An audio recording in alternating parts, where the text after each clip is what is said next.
Bonjour Michael Carvalho. Bonjour Vincent. Alors vous êtes franco-portugais, joueur professionnel de golf, entraîneur au sein du club d'Espiche à côté de Lagos dans le sud du Portugal et on vous sollicite aujourd'hui pour parler un petit peu de votre sport parce que l'Algarve a récemment été élue meilleure destination de golf pour l'année 2020. La récompense a été décernée la semaine dernière lors d'une cérémonie organisée par l'industrie du secteur en Malaisie. Donc vous Michael Carvalho, vous faites partie de ces gens qui travaillaient justement au quotidien au rayonnement du golf au Portugal. Je rappelle d'ailleurs que c'est la 3e fois que l'Algarve est élue meilleure destination au monde pour le golf. Ça avait déjà été le cas en 2006 et en 2014. Quels sont ses atouts selon vous ? Donc les atouts, c'est les beaux golfs, les conditions météo qui sont très très bonnes, donc 360 jours de soleil par an, c'est ce qui se dit. En tout cas, c'est ce qui se dit et c'est ce qui est vrai, parce que donc, moi je suis ici, je viens même l'hiver ici, donc de novembre à mars habituellement. Maintenant je reste toute l'année parce que je vis ici. Mais même en venant en hiver, je comptais les fois où il pleuvait et je regardais même plus la météo pour savoir s'il allait pleuvoir ou non.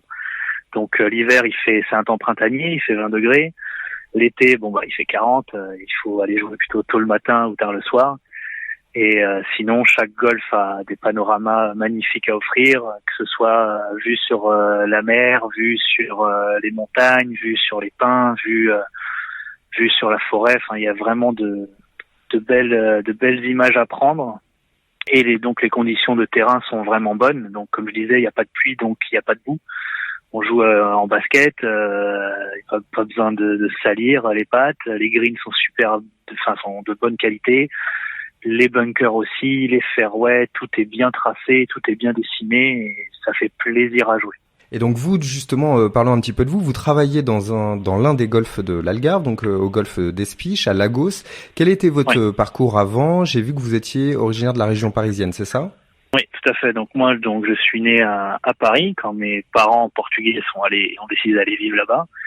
Et donc j'ai commencé le golf en l'an 2000, donc à mes 10 ans. Et je me suis entraîné dur et puis à 24 ans donc je suis passé pro après avoir fait une bonne carrière amateur parce que j'ai intégré le ranking français, donc c'est-à-dire les 500 meilleurs joueurs français. J'ai déjà gagné un tournoi là-bas. J'ai été le meilleur joueur de la région, du département, donc j'avais un petit palmarès sympa. C'était petit mais ça allait.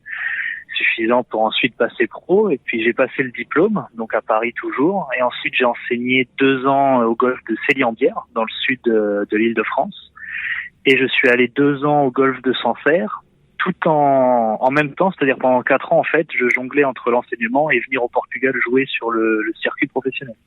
Donc je faisais 15 tournois par an de novembre à mars, puis j'allais enseigner dans les golfs que j'ai dit précédemment, donc de mars jusqu'à novembre à peu près. Et puis cette fois-ci, j'ai décidé de rester parce que justement à Espiche, on m'a proposé un poste donc d'entraîneur de head pro, donc responsable d'enseignement, que j'ai pris 1 minute de mon temps pour réfléchir, donc j'ai dit au gars direct que je restais. Et pourquoi justement pourquoi vous avez tout de suite accepté ce challenge ? Pour d'ordre général, la vie est bien mieux ici qu'elle ne l'est à Paris, ou du moins maintenant à Paris, pour moi, il fait plus bon vivre. Donc j'ai toujours voulu vivre au Portugal. Donc là, j'ai eu cette opportunité, plus le fait que ici, la vie est pas chère, la vie est cool, les gens sont sympas, plus les golfs, plus les tournois, le circuit professionnel se joue ici. Donc tout, c'était un cocktail qui faisait que j'avais pas besoin de réfléchir longtemps pour accepter. D'accord. Et donc aujourd'hui, vous, comme vous l'avez expliqué, vous menez de front l'enseignement donc à Espiche, qui est l'un des clubs les plus prestigieux de l'Algarve, et votre carrière professionnelle. Est-ce que vous pourriez nous définir un peu la clientèle que vous avez ? Qui sont les gens qui viennent au golf et à qui vous enseignez ? Alors les personnes à qui j'enseigne sont, si on parle de langue, c'est vrai qu'il y a beaucoup d'anglais, je parle anglais, mais il y a beaucoup d'anglais, de suédois, de beaucoup des gens des pays nordiques, quelques Suisses, et bien sûr il y a pas mal de Français qui commencent à venir grâce à l'avantage fiscal qu'il y a à être retraité ici. Mais sinon, mon langage est plus français et anglais, et maintenant que je suis ici, il y a un peu plus de portugais qui viennent, et il y a un peu plus de français aussi. Donc Avant, il y avait que des Anglais dans ce club et j'ai pu ramener déjà une quinzaine de Français. Et mon but, c'est vraiment de dire que dans l'Algarve, il y a toute une population, que ce soit anglais, portugais, français, et que dans les golfs, il peut y avoir aussi autre chose que des Anglais. Ouais, d'ailleurs, c'est tout le monde. Tout le monde peut se présenter dans un club de golf en Algarve, parce qu'on a souvent l'image quand même d'un sport réservé aux élites. Ouais, non, non. Le golf est, moi en tout cas, je veux donner l'image démocratique du golf parce que le golf pour les riches, non, vous pouvez très bien démarrer le golf. Vous n'êtes pas obligé de payer des clubs. Nous, par exemple, dans mes leçons, moi, je prête les clubs. Vous avez des leçons, moi, je propose un package pour débutants. Vous avez des cours, vous avez accès aux zones d'entraînement et vous payez pas très cher. C'est même pour les enfants, c'est moins cher que de leur payer une année à jouer au foot. Et vous travaillez d'ailleurs avec des écoles, je crois. Oui, je travaille avec les écoles de Lagos et donc c'est moi qui me déplace dans les écoles, qui prépare à l'aide d'un sac que la fédération donne aux écoles, je prépare le cours de golf. Donc c'est des clubs et des tapis, tout ça en plastique, les balles en mousse. Et voilà, je prépare un petit circuit et puis les petits s'amusent. Et puis le but du coup, c'est de montrer que il n'y a pas que le foot ou autre qu'on propose aux petits, quoi. Et que les petits peuvent s'amuser avec le golf. Bien sûr.